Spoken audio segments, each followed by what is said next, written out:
G'day guys, now that we've got the full review of the World Eaters Index datasheets out of the way, I want to talk to you about what I think some competitive World Eaters archetypes could look like and update you on my thoughts now that we have the points costs. So we're going to take all of what we've been discussing over the last couple of weeks when it comes to World Eaters datasheets, we're going to apply that points cost and we're going to come up with some spicy lists. So let's have a look on my updated thoughts on the World Eaters Index and its viability in competitive Warhammer 40k.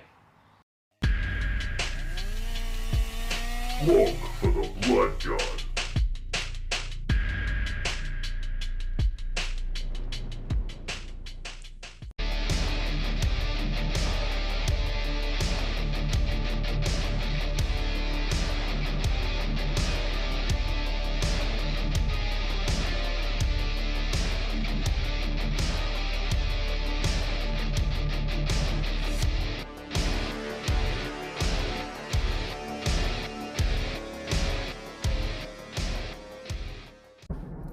G'day guys, I know it's been a while since I've hit you with one of these drive time style, opinion pieces. I've been going pretty hard with the 10th edition releases, and I've got an interesting challenge at the moment where I'm trying to do a bit of a combination of preparation for the World Team Championships, because I'm coaching for Team Australia, so trying to work with them, coming up with combos, coming up with tricks and lists and those sorts of things, whilst simultaneously trying to get in as many games for 10th edition as possible, so that when I do provide, my opinions and my sort of, thoughts on these topics, it's coming from a place of, being informed on the topics that I'm discussing. But also I work a full-time job and I'm also trying to generate as much YouTube content for you guys as possible.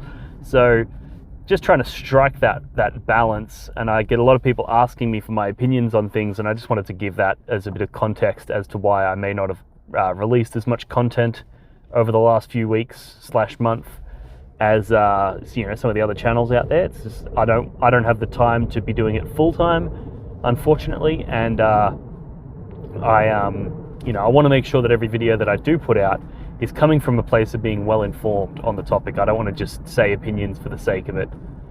So yeah, that's why it's been a little bit quiet on the channel lately.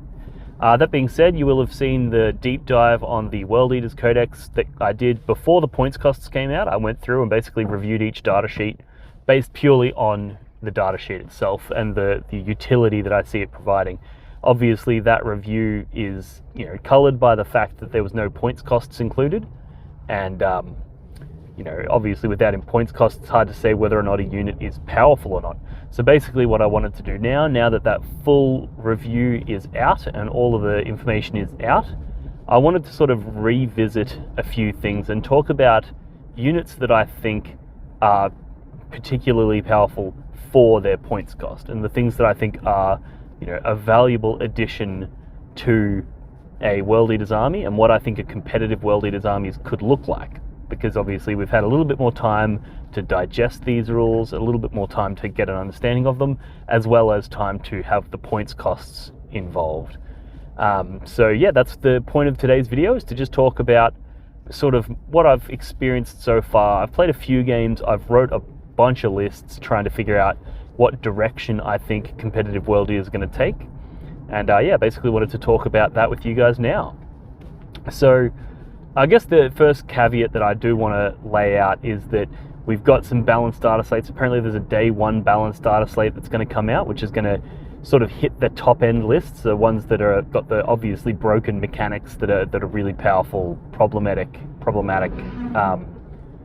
armies in the meta. So they're obviously that comes out soon, so that may have even already came out by the time that this video comes out. So that's going to color things to an extent as well. And obviously we haven't had any significant tournaments yet, so there's obviously still a lot of data to come in there as well. So that caveat aside, let's talk about World Eaters and where I think they're at. I actually am concerned. I think we are one of the bottom factions based on what I've seen so far. And I think the primary reason for that is that all of our unique mechanics, every army has their unique mechanics, all of ours are tilted towards hyper aggression and melee damage. And the problem with that, which is a similar problem that we experienced in the previous rule set, is that Like if you're only doing melee damage, it's relatively easy to stop, and that's just gotten harder in 10th edition. And one of the things that kept World Eaters in the conversation in the previous edition was our secondary objectives. We were able to score very, very high in our victory points. I don't know a single World Eaters player that would argue with the fact that we almost always got tabled by the end of the game. Sometimes tabled by turn 4. Like, we're always getting tabled. However, we scored so many victory points on the way that we would often win games. And now we're in a situation where all of those things get more pronounced, So we're going to get tabled faster than ever before because our stuff didn't go up massively in durability, yet the damage capacity of certain archetypes has gone through the roof with their ability to deal mortal wounds. So, like now we've got, for example, just looking at Chaos Space Marines, a unit of Possessed can put out between 15 and 30 mortal wounds in a fight phase. Like, that was almost unheard of in 9th edition, that degree of damage, and now that's a consistent, thing. We've got obviously all the Eldar with their mortal wounds. There's demons that put out mortal wounds. There's like almost every faction has some unit that has the capacity to do a massive number of mortal wounds, primarily through the devastating wounds mechanic. But yeah, almost every faction has this, and as a result, our army is way more fragile than it previously was. Even though things like the Mauler Fiend and the the Helldrakes and stuff, they got more durable with the general glow up of vehicles. Looking at it from a holistic perspective, I would say with the entire meta factored in, World Eaters got less durable, but our ability to deliver an alpha strike has gotten way stronger. We can now do scout moves with 3 units of 8 bound, and you don't even need the Lord Invocatus. And if you want to, you can add in 2 units of Exalted 8 bound and scout move them. So now you've got the potential to have 5 units scouting up, and the Lord Invocatus as well scouting up, and turn 1 charging with all of that. So all of the traits that defined the World Eaters in 9th edition still exist, but in a way more dramatic scale is how I interpret the rules that we've got. And I think, unfortunately, that's a bad thing. And the reason that that's particularly bad is because the secondaries aren't the security blanket that they used to be. When it comes to the missions, we don't have that competitive edge that we used to have. So it then falls back onto the army having to do all of the work. And unfortunately, anytime you have a situation where you've got a hyper fragile unit that has a massive damage output, you're generally going to end up with 1 or 2 situations. Either you're going to get tabled early, or you're going to table your opponent early, right? And which is a really, really fun way to play the game, in my opinion. And I look forward to playing World Eaters for this reason, because I just think it's going to be a very fun, army to pilot on the tabletop. But unfortunately, it's not a very competitive way to play. And the reason that is because if you go to say a 6-round tournament, 50% of those games you're going to go second. And if your opponent has 3 Manticores, 3 Basilisks, 3 Wyverns, like pretty much everything you've deployed on the table is dead. By the end of by the end of your opponent's first turn. Meaning that the probability of you winning that game is almost 0 just because he went first and he's able to blow you up, And other armies are going to be using things like Overwatch to great effect. That's just going to be like, you can't, you just can't really do anything about that. So that's a significant challenge. And then obviously in the games where you get to go first into, let's say, that guard army, he's going to have a really hard time stopping your 8-bound from doing their tricks.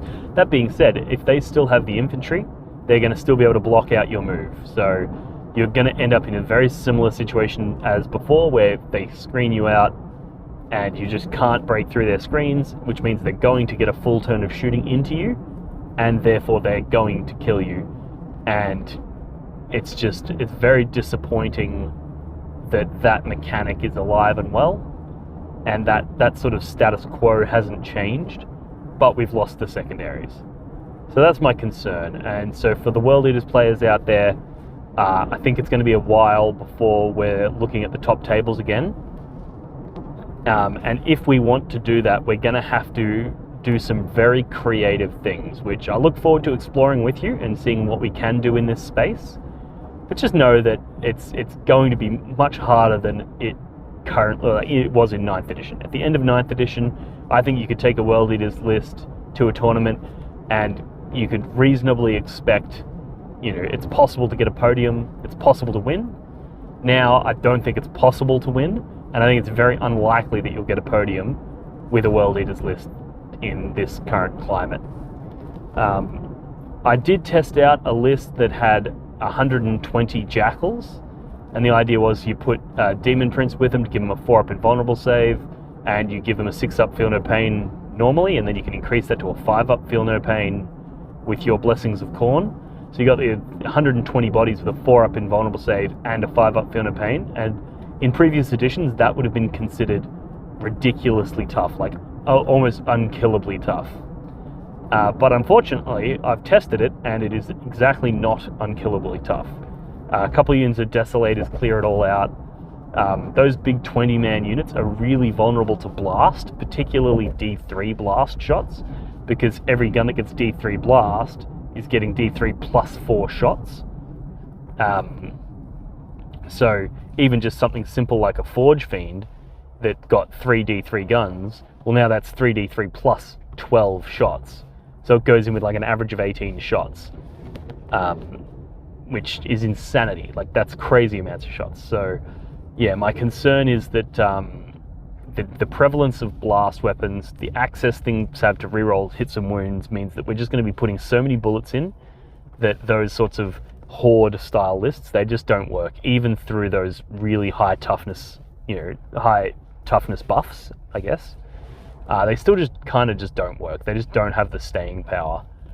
So I tried that out into a few different armies. I tried it into Guard, I tried it into Demons, I tried it into Knights, and all of them had the ability to just kill all the bodies. So that list is in the bin. That list is not going to survive through a tournament. And then I tried a bit of a Monster Mash style one where I had 2 Mauler Fiends because they can advance and charge, which is really good. In the World Eaters, I had Angron, I had a few other bits and pieces, Allied Bloodthirster. And one of the challenges that I ran into there was the new fly mechanic means that, yes, Angron's really tough. You can hide him behind a wall, which makes him really, really hard to kill. But the problem is now with fly, instead of ignoring the vertical distance, you actually have to measure the horizontal difference. So if you're behind a wall that's 6 inches tall, you used to be able to go, cool, I'm going to ignore that 6 inches worth of vertical move, and I'm just going to move his 16 inches across. Whereas now, you actually have to measure from his base to the top of the wall diagonally, and then from the top of the wall back down to the floor diagonally. And as a result, if the wall's 6 inches tall, well, you're going to be sacrificing almost 12 inches worth of movement just to get over the wall, which in that case kind of makes fly redundant. It kind of means that it doesn't actually help you move at all. And fly is more about flying over enemy models. And as a result, things like Angron or Bloodthirsters or any of that sort of stuff, if you go, cool, I'm going to rapid ingress my Bloodthirster behind this wall, that's all well and good. Your opponent can't shoot you, but you're going to struggle to get that charge off on him next turn because you can't actually fly over the wall. You have to fly around it. And as a result, these Bloodthirsters, Angron, those sorts of things are heavily hampered by terrain. And if you have them in the open, with, like I said, with the mortal wound output that things are doing these days, they're just going to shoot you and kill you. So it's sort of not where we want to be in terms of, damage. Same with the Mauler Fiend. The Mauler Fiend has to deploy out in the open, can't move through walls. So as a result, it's running around the walls, which means even with its huge distance and its advance and charge, it's just not able to touch the enemy. So that's where I've landed on using 8-bound in a non-aggressive fashion so that you can rapid ingress Exalted 8-bound, which is deep striking them, deep strike them behind a wall where they can't be shot directly, and then you can move through the wall and then charge with their 9-inch move, advance, and charge. I think that's by far the best trick that the World Eaters have access to, is rapid ingress with Exalted 8-bound. The challenge that you'll find there is the Exalted 8-bound are relatively easy to kill. Like they're tough, they're toughness 6, you know, they've got 3 wounds, but, you know, enough basilisk shots or enough, you know, re-rolling hits and wounds shots from Marines with their Oath of Moment, or enough Eldar weaponry with their, you know, fate dice to make sure they get the exact numbers that they need to get. These guys just die. So it's a challenging situation, which then led me down to the next path of investigation, which was World Eaters, Rhinos, Land Raiders, those sorts of things, with, you know, Berserkers and 8-bound inside them, which is funny because it actually means I've come somewhat full circle and come back to my, you know, Chad Raider list that I was running right at the end of 9th, which was more for the memes and more for like the jokes than anything. But I actually do think that in retrospect, they are the way to play the World Eaters. So basically what the lists that I'm looking at now have, you know, 2 or 3 Land Raiders in them, because a Land Raider that's out of line of sight isn't just going to die to a few basilisks. It's not just going to die to manticores or whatever. So it's really tough and it's out of line of sight, so you're going to have something that's going to live and hold those objectives. It also means you can put Exalted 8-bound in Deep Strike for rapid ingress, and you can put regular 8-bound inside the Land Raiders. And now if you want to threaten that midfield objective, you can actually just advance and charge your 8-bound out of that Land Raider and launch them across the table, whilst you're rapid ingressing your Exalted 8-bound. And also, the 8-bound have a rule where basically they gain you rerolls of 1, but if you're targeting a wounded unit, or a wounded vehicle, or a, you know, unit that's suffered casualties that's below starting strength, you gain full reroll wounds, which means that shooting things is actually going to be very relevant in a World Eaters list, because you want to be able to shoot it, put some wounds on it, and then charge it, and now you get reroll wounds against it. So I think a few Land Raiders in order to unlock that is going to be really good. And then those Land Raiders, they put out, you know, they put out good damage. They put out, you know, 4 las cannon shots that are, you know, d6 plus 1 damage. They're high strength, high AP, so they're really good at popping vehicles. And as a result, you're able to go, cool, I'm going to fire 1 las cannon into that unit over there, and the rest of my las cannons into this unit over here. Kill 1 unit with all of the las cannons, wound the other one, and then the one that you wounded is the one that the 8-bound go into, and they reroll all of their wounds and do, you know, do heavy damage there, and you're able to pop 2 targets. So yeah, I'm excited to announce that the Chad Raiders are back, and the Chad Raiders are easily, in my current opinion, based on all of that we've just gone through, are probably the only way to really effectively run the World Eaters. You can do it with Rhinos as well, because a Rhino that's out of line of sight is pretty tough. You know, Barrage is going to struggle to pop through it. It might take a couple of rounds of shooting, or, you know, a couple of vehicles of guard to pop 1 Rhino, and then they've got to then kill the guys that are inside. But for what it's worth, I don't think Khorne Berserkers do anywhere near enough damage to be a relevant threat. I also think, while we're talking about 8-bound, I know this video is a little bit all over the place, but while we're talking about 8-bound, I think minimum sized units is the way to go. And the reason that I say that is because for every unit you get a single champion, and that champion is equipped with either the Lacerators, or in the case of the Exalted 8-bound, he's got the twin chain fists. And he has more attacks than anybody else and a better weapon than anybody else. But you get one of them per unit, not per 3 guys. And each 3 guys cost the same. So if you take 2 units of 3, you're going to get 2 champions, and it's going to cost you the same as if you took 1 unit of 6, and that 1 unit of 6 is only going to get 1 champion. So I think the play here is lots and lots of units of 3. So I'm looking at like 3 units of 3 8-bound, 3 units of 3 Exalted 8-bound, 3 Land Raiders, And then with the whatever points you have left, which won't be many, but you're free to add in what you want. So it might be some jackals for objective-based things like scoring those objectives, or it might be, you know, some characters. Obviously, you're going to need a character of some sort. So it might be five berserkers with a master of executions in it, with the enhancement to allow you to reroll the blessings. I think that's the best enhancement. Something to that degree, I think, is probably the best way to go. So what I'm going to do to follow up on this video, I'm going to write a few different lists, and I might put together like my first 8 ideas for World Eaters lists that are competitive. And basically I'll write, if you want to go down the Alpha Strike 8-bound route, what would be the best list? If you want to go down the vehicle heavy meta and go, you know, Mauler Fiends, Forge Fiends, those sorts of things, what would the list look like? If you want to go down the Rhinos with Berserkers and Angron route. So I'll put together a few different lists just to give people some ideas of what World Eaters could look like.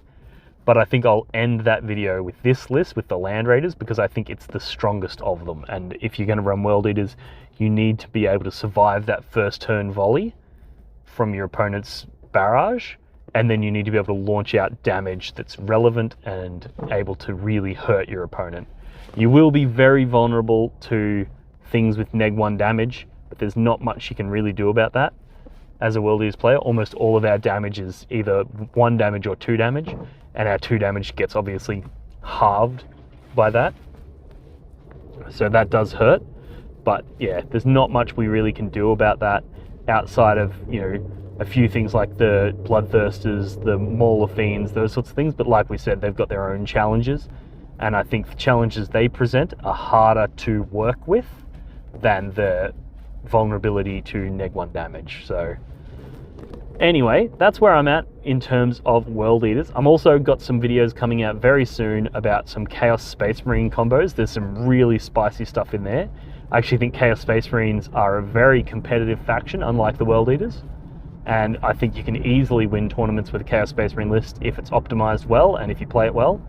So I look forward to talking about those. I know we've been talking about pretty much nothing but World Eaters for a while, but for those Chaos Space Marine players that follow this channel, there is definitely some really spicy content coming out very soon.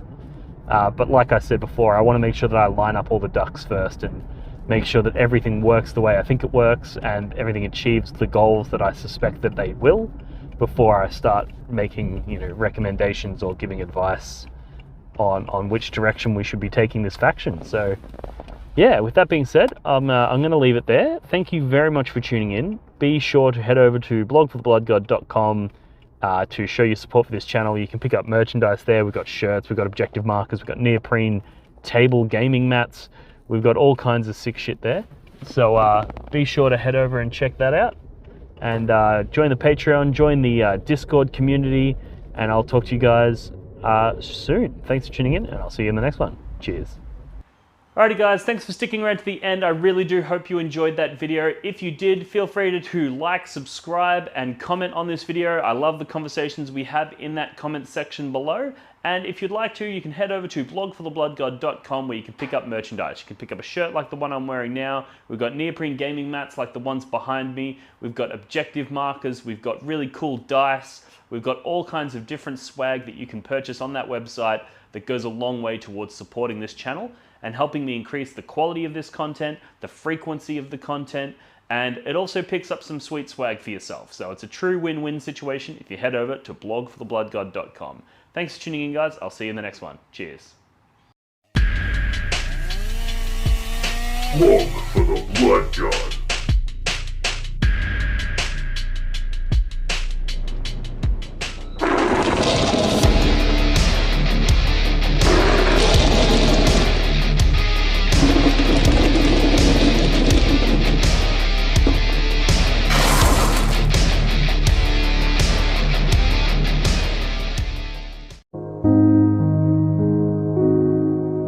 The Warhammer community suffers from some of the most prohibitively expensive essentials in the world, especially Australian content creators. Every single day, Dean wants to create content, but he can't. Suffering from old, worn-out brushes, expensive model kits, and costly software and equipment he can't endure much longer. Just look at this dirty paint water. Would you drink this? Would you let your child? Even a small monthly donation can help provide Dean with clean paint water, basic tools for survival, and access to life-saving information and education. So please, follow the links in the description below and find out how you can sponsor Dean today and end the suffering. Suffering that is cruel